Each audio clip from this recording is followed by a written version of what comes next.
السلام علیکم ورحمۃ اللہ وبرکاتہ۔ کیسے ہیں آپ لوگ؟ امید ہے خیریت سے ہوں گے۔ اللہ تعالیٰ آپ کو خوش رکھے، سلامت رکھے، اپنی رحمتوں کے سائے میں رکھے۔ یوٹیوب کے کمنٹ سیکشن میں کویسچن ہے، یہ کوئی محترمہ ہے نور فاطمہ، ان کی طرف سے وہ کہتی ہیں سر میری امی حج پہ جانا چاہتی ہیں پر کوئی ساتھ جانے والا نہیں ہے، کیا وہ اکیلے جا سکتی ہیں؟ مزید آگے وہ لکھتی ہیں سر ایسے ہو سکتا ہے کیا کوئی محرم کا مسئلہ تو نہیں ہوگا؟ کافی لوگ کہہ رہے ہیں کہ بغیر محرم کے نہیں جا سکتی، آپ رہنمائی فرما دیں۔ تو دیکھیں محترمہ، جہاں تک تعلق ہے ان کے اکیلے جانے کا، تو یہ آپ ذہن میں رکھیے گا کہ ایک عورت حج پہ اکیلے بغیر محرم کے نہیں جا سکتی، یہ آپ ذہن میں رکھیے گا۔ دوسری بات یہ ہے چونکہ آپ کی والدہ ہیں، اب آپ نے یہ دیکھنا ہے کہ ان کی صحت، ان کی طبیعت کیسی ہے۔ بہت سارے لوگ ہیں جو دوسروں کے ساتھ بھیج دیتے ہیں، ٹھیک ہے، دوسروں کے گروپس کے ساتھ بھیج دیتے ہیں حج پہ، تو وہاں پہ پھر کیا ہوتا ہے کہ وہ لوگ اپنا خیال رکھیں یا آپ کے جو بھیجے ہوئے ساتھ بزرگ ہوتے ہیں، خاتون ہیں یا کوئی مرد ہے، اس کا خیال رکھیں۔ اس پہ پھر وہاں پہ بہت سارے مسائل کا سامنا کرنا پڑتا ہے، اور وہ بیچارے، سچی بات ہے، میں نے دیکھا ہے اپنی آنکھوں سے، بہت سارے بزرگ ہوتے ہیں، مرد اور خواتین، وہ رول جاتے ہیں کیونکہ اپنی اولاد تو ساتھ ہوتی نہیں ہے، کسی کے ساتھ وہ آئے ہوتے ہیں۔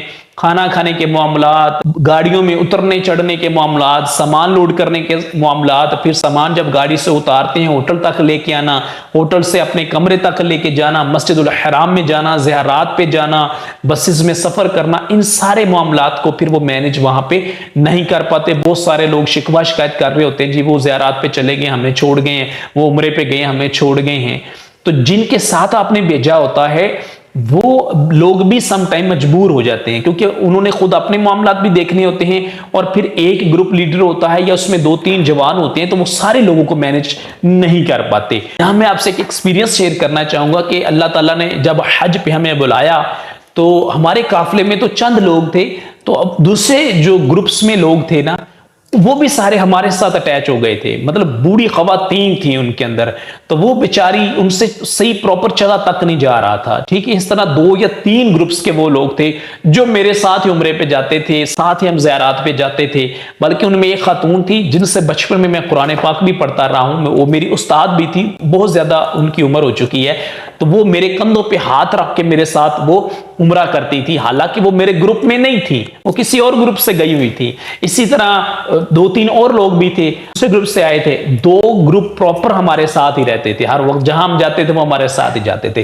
تو یہ اس لیے میں آپ کو کہہ رہا ہوں کیونکہ ان کے گروپس کے جو لوگ تھے ان کے ساتھ اس لیول کا کوپریٹ نہیں کر پائے تھے کہ وہ ان کے ساتھ رہتی یا چل پاتی۔ مقصد کہنے کا یہ ہے کہ آپ نے ان معاملات کو پہلے بیٹھ کے سوچنا ہے، اچھے سے پرکھنا ہے، اس کے بعد آپ نے کیا کرنا ہے، کوئی گروپ سلیکٹ کرنا ہے۔ اب آپ کی والدہ محترمہ کی طبیعت کیسی ہے؟ بیمار تو نہیں ہے، چل صحیح پراپر سکتی ہیں؟ کیونکہ آپ یہاں پہ مجھے کہہ رہی ہیں کہ آپ نے انہیں حج پہ بھیجنا ہے۔ حج ایک مشقت والی عبادت ہے، محنت والی عبادت ہے، سفر والی عبادت ہے، اور بہت زیادہ پیدل چلنے والی عبادت ہے، اور وہ خاتون ہے، ٹھیک ہے۔ تو آپ نے ظاہری بات ہے کہ جس قافلے کے ساتھ بھیجنا ہے وہاں پہ آپ نے دیکھنا ہے کہ جو خواتین جا رہی ہیں وہ کس ایج گروپ کی ہیں۔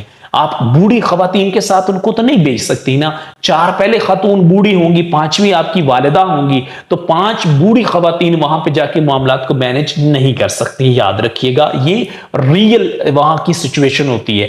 آپ کوشش اب یہ کریں کہ آپ اپنے سرکل میں نیئر اباؤٹ کہیں اپنے علاقے میں، آئی ڈونٹ نو آپ پاکستان سے بات کر رہی ہیں یا کسی دوسرے ملک سے بات کر رہی ہیں، یہ مجھے نہیں پتا ہے۔ سپوز اگر آپ پاکستان سے ہیں تو یہاں پہ جو سچویشن ہے وہ یہی ہوتی ہے کہ گروپ چونکہ جانا ہوتا ہے، گروپ لیڈر ہوتا ہے، آپ کوشش کریں کوئی ایسے لوگ ڈھونڈیں جن میں جوان خواتین بھی ساتھ ہوں، جو اپنی والدہ کا، جو آپ کی والدہ کا پراپر وہاں پہ خیال بھی رکھ سکیں، ان سے ملیں، ان سے بیٹھیں، ان سے ڈیٹیل سے سب کچھ ڈسکس کریں، اپنی والدہ کی روٹین کے بارے میں بتائیں، سونے کا، کھانے کا، اٹھنے کا، بیٹھنے کا، چلنے کا، ان کی کیپیسٹی کا میکسیمم، وہ کتنا سفر کر سکتی ہیں، کتنا پیدل چل سکتی ہیں، جو بھی معاملات ہیں وہ ڈیٹیل سے ان کے ساتھ ڈسکس کریں۔ اس کے بعد آپ ڈیسیژن لیں کہ آپ نے ان کو کس گروپ کے ساتھ بھیجنا ہے۔ اور جن کی صرف خواتین جا رہی ہوتی ہیں, کوئی محرم ساتھ نہیں ہوتا. بہت سارے لوگ عمرے پہ بھی خواتین جاتی ہیں نا, ان کا محرم ساتھ نہیں ہوتا ہے, ان کی مجبوری بھی ہوتی ہے. کچھ ایسی ہوتی ہیں خواتین, میں جنرل بات کر رہا ہوں, میں آپ کی اسپیسیفکلی بات نہیں کر رہا. بہت ساری خواتین ایسی ہوتی ہیں جن کی اولاد نہیں ہوتی ہے, بیٹا نہیں ہوتا ہے. بہت ساری خواتین ہیں جن کا شوہر ہی نہیں ہوتا ہے, تو انہوں نے جب عمرے پہ جانا ہوتا ہے پھر وہ یہاں سے کیسے جائیں, یا حج پہ وہ کیسے جائیں؟ تو پھر وہ ٹریول ایجنٹ سے بات کرتے ہیں جو عمرے پہ جا رہے ہوتے ہیں, تو وہ ان کو کسی کے ساتھ بھیج دیتے ہیں. ٹھیک ہے. اسی طرح حج پہ جب آپ کی والدہ نے جانا ہے, اب کوئی خاتون ہے ان کے ساتھ, کوئی ان کے گھر سے محرم نہیں ہے, اب انہوں نے جانا ہے, تو اب وہ کیا کرے گی؟ محرم کے بغیر تو سفر پاسبل بھی نہیں ہے, وہ نہیں جا سکتی ہیں. تو اس کے لیے پھر آپ نے حجی گروپ جو ہوتے ہیں, جو جا رہے ہوتے ہیں, ان کے ساتھ بات کرنی ہے. کوئی ایسے مطلب کہ بزرگ ہیں, کسی عالم سے بھی مشورہ کر لینا ہے جو وہ رہنمائی کریں.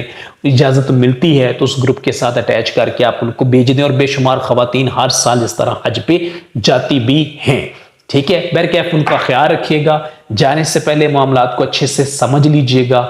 اگر یہ ساری سچویشنز آپ کے سامنے ہوں کہ وہاں پہ ان کی پراپر خیال رکھا جائے گا جس گروپ کے ساتھ وہ جا رہی ہیں, تو پھر آپ ان کو بھیجیے گا. اللہ نہ کرے ایسا نہ ہو کہ وہاں پہ جا کے وہ شدید پریشانی میں مبتلا ہو جائیں, بیمار ہو جاتی ہیں, چل نہیں سکتی ہیں, چل چل کے پاؤں میں سویلنگ ہو جاتی ہے, بڑے معاملات وہاں پہ پھر گڑبڑ ہو جاتے ہیں. ٹھیک ہے. ان ساری چیزوں کو اپنے اچھے سے سمجھ لینا ہے, ان کا بہت زیادہ خیال رکھیے گا. اللہ تعالیٰ کی والدہ کو صحت, تندرستی, عافیت, سلامتی, امن و سکون کے ساتھ حج کی سعادت دے, اور اللہ تعالیٰ یہ دعائیں ہم سب کے حق میں بھی قبول فرمائے. جب بھی وہ جائیں ان سے ریکویسٹ کیجیے گا, جہاں اپنے لیے دعائیں کریں ہمارے لیے بھی کیجیے گا. اللہ تعالیٰ ہمیں بھی اس مقدس مقام پہ بار بار بلائے, ہمیں بھی حج بیت اللہ کی سعادت نصیب فرمائے. بار بار روزہ رسول صلی اللہ تعالیٰ علیہ وآلہ وسلم پہ حاضر ہو کے کثرت کے ساتھ درود و سلام پیش کرنے کی بھی سعادت نصیب فرمائے.